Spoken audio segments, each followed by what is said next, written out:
अस्सलाम वालेकुम भैया, मैं हूं रेहान कैनाडा से। उम्मीद है आप लोग सब खैर खैरियत से होंगे। आप लोग देख रहे हैं मेरा यूट्यूब और फेसबुक चैनल। आज हम बात करेंगे, जैसे मैंने कल आपको बताया था कि पाकिस्तान में हमारे जो बच्चे होते हैं वो ग्रेजुएट होने के बाद क्यों इतने अनसक्सेसफुल हो जाते हैं और क्यों इतनी स्ट्रगल कर रहे होते हैं। वो आपने मेरा व्लॉग देख लिया होगा।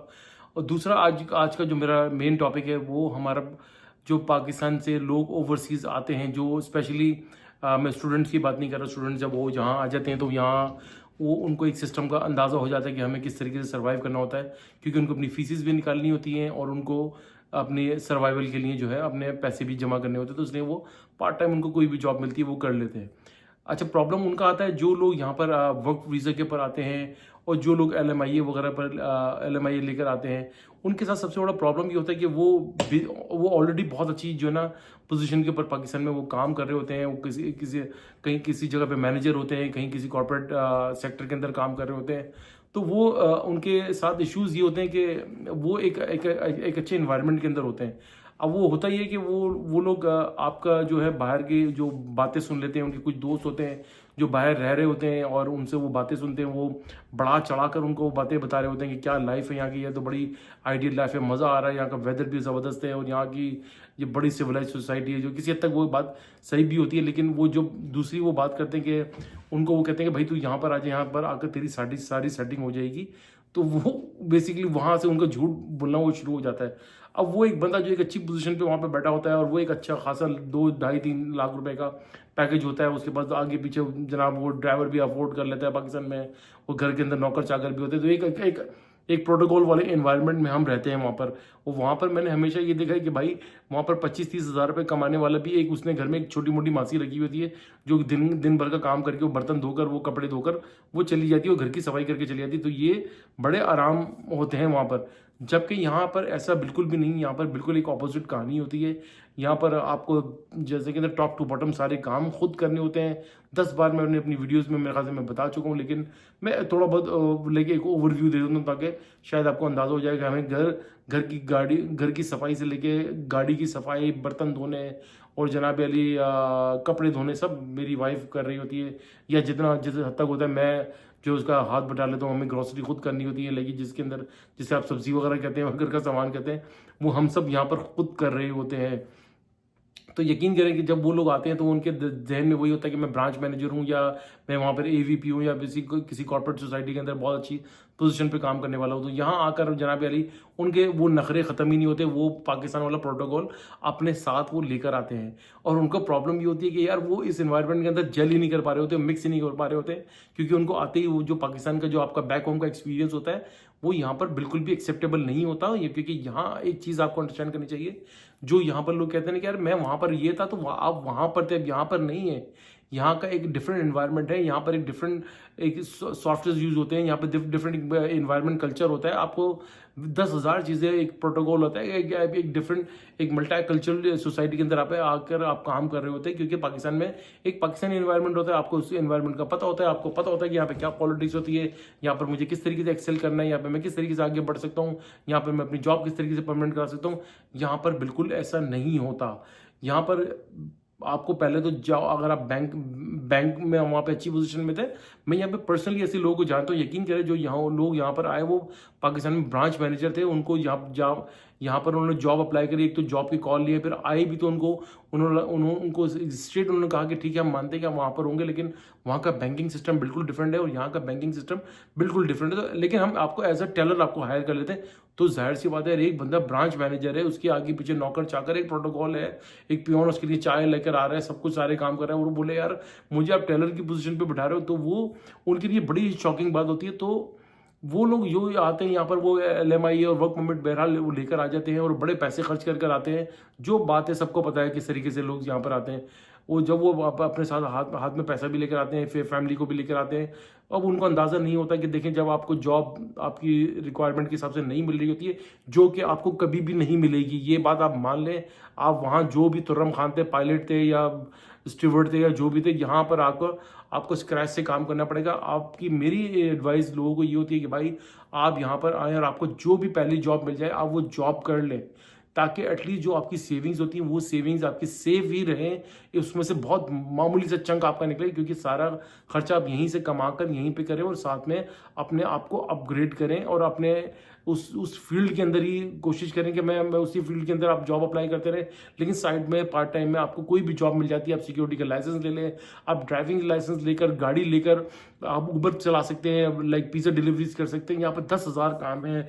क्या नाम है इसका, अमेजोन के अंदर आप उनके पैकेजेस को डिलीवर कर सकते हैं। आप साइड में इन कामों को अपने साथ रखें ताकि आपकी एक इनकम आती रहे और आप अपने खर्चे उन्हीं पैसों से कमाते रहें, कनाडा से कमाएं और कनाडा में ही खर्च करें, बजाय रादर कि आप पाकिस्तान से जो पैसे लेकर आए वो अगर आप नहीं करेंगे और आप 6 महीने तक इसी जोन में रहेंगे, इसी इन्वायरमेंट में रहेंगे कि मैं जो वहाँ था वो यहीं पर रहूँगा, तो आई एम सॉरी, वो आपकी कहानी पे 6 महीने के बाद जो मुकेगी ऐसे कि आपका 6 महीने के बाद जो आपका पास जो पैसे होंगे वो सब खत्म हो चुके होंगे। उसके बाद 6 महीने के बाद आपको अकल आनी शुरू होगी कि यार मैंने ये क्या करा, मुझे कुछ लोगों ने मशवरा भी दिया था लेकिन मैंने उनकी बात नहीं मानी और मैंने अपनी बची कुछ सेविंग्स भी उड़ा दी, जो पाकिस्तान से आप अपनी प्रॉपर्टी या जो XYZ आप सेल आउट करके आए थे, अपने अच्छा से $40-50,000 लेकर आए थे 6 महीने में, जो कि आपके फॉर श्योर खत्म हो जाएंगे। यहाँ पर खर्चात वैसे ही बहुत ज़्यादा अब हो गए और अब आप ये सोच कर ना आइएगा। और मैं हमेशा बैक होम में लोगों को ये कहता हूँ कि भाई अगर आप फैमिली के साथ यहाँ पर मूव हो रहे हैं तो अपने पेरेंट्स को और अपने बहन भाइयों को ये ज़रूर बता दें कि भाई फैमिली के साथ मैं मूव हो रहा हूँ तो मेरे पास अब सेविंग का कोई आसरा नहीं है, कोई जुगाड़ नहीं है कि मैं अपने पैसे सेव कर सकूँगा क्योंकि मैं अपनी लाइफ वहाँ पर अब गुजारने जा रहा हूँ। अपने बच्चों को यहाँ पर लेकर आ गया हूँ, अपनी वाइफ को यहाँ पर लेकर आ गया हूँ, मैं प्रॉपर घर लूँगा, गाड़ी लूँगा, एक वही लाइफ गुजारूँगा जो मैं बैक होम में गुजारता था।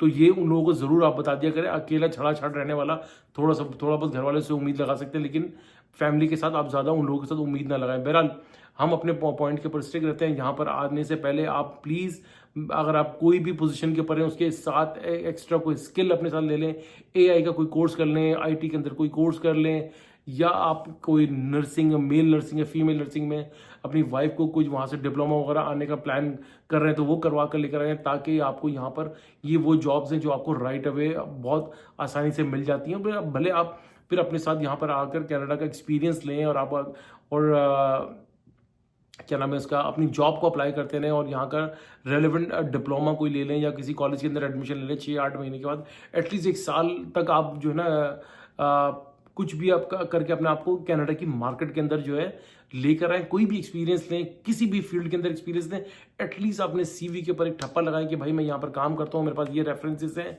ये सब चीज़ें करेंगे तो आप जॉब मार्केट के अंदर जो है वो एंटर हो जाएंगे। अदरवाइज मैं ऐसे लोगों को भी जानता हूँ जिन्होंने 10-10, 15-15 साल गुजार दिए, वो इन्हीं चक्करों में लगे रहे कि हमें हमारी फील्ड की जॉब नहीं मिल रही।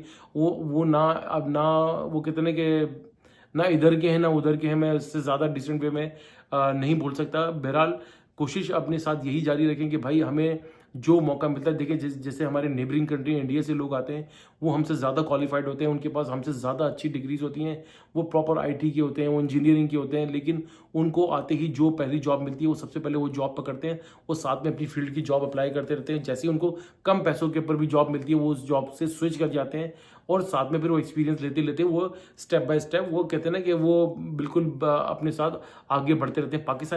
पाकिस्तान का सबसे बड़ा प्रॉब्लम ये है कि हम अपनी अकड़ से और अपने जो हमारा एक स्टाइल है कि यार हम एक प्रोटोकॉल, एक शाहाना अंदाज की आदत है, उस चीज़ से हम बाहर नहीं निकल पाते। अगर आप इन चीज़ों के अंदर ही रहेंगे तो बिलीव मी और नॉट कि आप कभी भी एक्सेल नहीं कर पाएंगे। इवन जैसे दुबई ने आपके लिए सारे रास्ते बंद कर दिए, वो भी हाईली स्किल्ड के ऊपर चले गए। तो जब भी आप अपनी कंट्री छोड़ रहे हैं तो साथ में अपनी ईगो को पाकिस्तान में छोड़कर आ जाएं, अपनी अना को पाकिस्तान में छोड़कर आ जाएं, अपनी अकड़ को पाकिस्तान में छोड़कर आ जाएं, अपनी जो इतनी बड़ी सोच है उस सोच को भी पाकिस्तान में, सारी चीज़ें पाकिस्तान में छोड़कर आएं और अपनी स्लीव्स को यहाँ चढ़ा लें। वो बोले कि भाई मैं लैंड कर गया हूँ कनाडा में, अमेरिका में, UK में, ऑस्ट्रेलिया में, अब मुझे बताओ मुझे क्या काम करना है। मुझे जो भी जॉब मिलेगी, मैं ये नहीं कहता कि बिल्कुल ही लो लेवल की जॉब कर लें, लेकिन आपको जो भी फिलहाल जॉब मिलती है, वेयर हाउस के अंदर मिलती है, सिक्योरिटी की मिलती है, मैं पहले ही बता चुका हूँ, किसी फास्ट फूड में अगर आपको मिल जाती है तो आप जॉब लें, ताकि आपको एक्सपीरियंस यहाँ का हो, आपको जॉब मार्केट का अंदाज़ा हो, जॉब एनवायरनमेंट का आपको अंदाज़ा हो। फिर आप अपने साथ आहिस्ते आहिस्ते अपने विंग्स खोलना शुरू करें। अपनी वाइफ को भी कोशिश करें कि पार्ट टाइम अपनी वाइफ को कराएं, फुल टाइम ना करेगा, ताकि उसका घर भी आपका डिस्टर्ब ना हो, बच्चे भी आपके डिस्टर्ब ना हो। खुद आप फुल टाइम जॉब करें, वाइफ को अपनी पार्ट टाइम जॉब करें। बिलीव मी, आप 1-1.5 साल के अंदर आहिस्ता आहिस्ता आहिस्ता सेट होना शुरू हो जाएंगे। लेकिन अगर आप फैमिली के साथ आ रहे हैं तो एटलीस्ट अपने माइंड के अंदर 5 साल ज़रूर रखिएगा कि मुझे 5 साल लगेंगे यहाँ पर प्रॉपर सेटल डाउन होने के में। इतना आसान नहीं होता, वो बहुत रेयर केस होता है कि 1000-2000 में से एक आध बंदा जो होता है वो आते ही उसको फील्ड की अपनी जॉब में मिल जाती है। मिलती है ऐसी नहीं, मैं ये नहीं कह रहा नहीं मिलती, मिलती है ऐसे लोगों को जॉब, लेकिन वो बहुत रेयर केस होते हैं। मोस्टली एंड मेजोरिटी लोगों को जॉब नहीं मिलती। जॉब मार्केट ऑलरेडी यहाँ पर बहुत ज़्यादा ख़राब हुई हुई है, स्पेशली जब से यूएस और कनाडा की जो एक टेंशन चल रही है वो वो चलती रही है। मैं ये तो अभी करंटली शुरू हुआ, लेकिन फिलहाल मैं आपको माजी का और आपका मैं आपको बता रहा हूँ कि यहाँ पे मैं ऐसे लोगों को भी जानता हूँ जो आज तक बेचारे बेकार ही घूम रहे हैं और वो कहीं के भी नहीं रहे। उनकी इंजीनियरिंग की डिग्री, उनकी डॉक्टरेट की डिग्री सब ज़ाया हो गई।